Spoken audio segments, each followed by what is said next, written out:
Perkenalkan, saya Jelita Melani Likwikwatil, mahasiswa Universitas Kristen Indonesia Maluku, Fakultas Kesehatan, Program Studi Ilmu Keperawatan. Di sini saya akan membahas mengenai anatomi fisiologi sistem muskuloskeletal.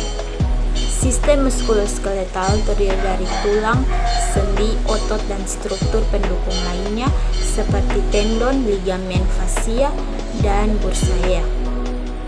Pertumbuhan dan perkembangan ini terjadi selama masa kanak-kanak dan remaja. 1. Tulang.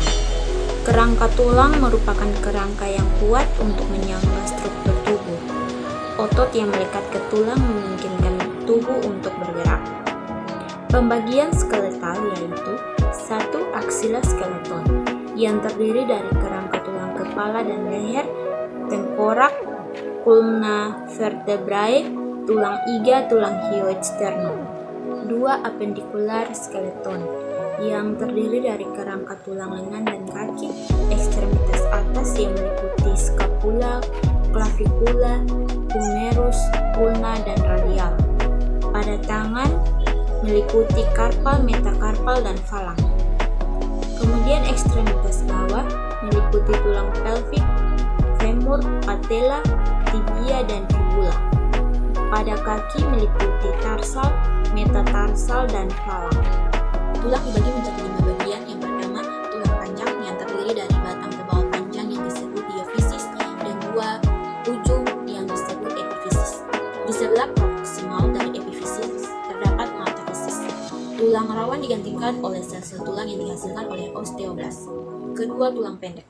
Bentuknya tidak teratur dan inti dari kankelea, spongi dengan suatu lapisan luar dari tulang yang padat, contohnya tulang pendek yaitu carpals. Ketiga, tulang pendek datar. Terdiri atas 2 lapisan tulang padat dengan lapisan luar adalah tulang concholeus, contohnya tengkorak.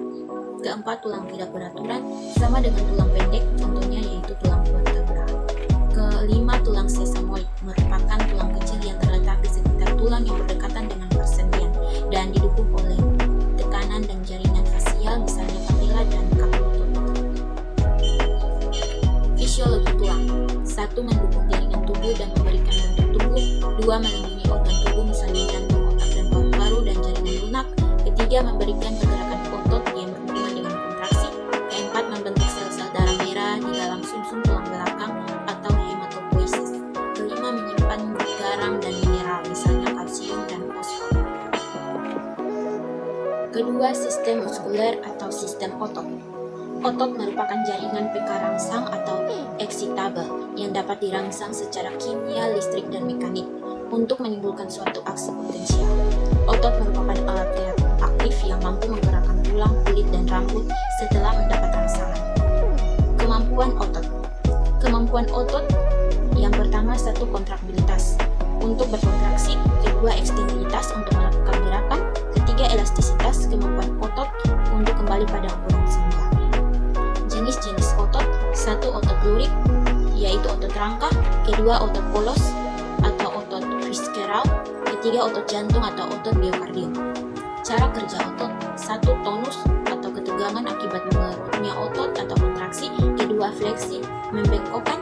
Ketiga, ekstensi atau meluruskan. Keempat, abduksi atau menjauhi benda. Keempat, abduksi atau menjauhi badan. Kelima, aduksi atau mendekati badan. Keenam, elevasi atau ke atas. Ketujuh, supinasi atau memutar telapak tangan dan menengadah. Kedelapan, pronasi atau menelungkup. Ketiga, sistem persendian. Sistem persendian adalah semua persambungan tulang, baik yang memungkinkan tulang tersebut dapat bergerak satu sama lain maupun tidak. Hubungan antara tulang atau artikulasi berdasarkan sifat gerakannya. Artikulasi atau sendi dapat dibedakan atas 3 bagian. Yang pertama, sinartroksis atau sendi mati, tidak memungkinkan adanya gerak. Kedua, amfiartrosis atau sendi kaku. Ketiga, diartrosis atau sendi gerak.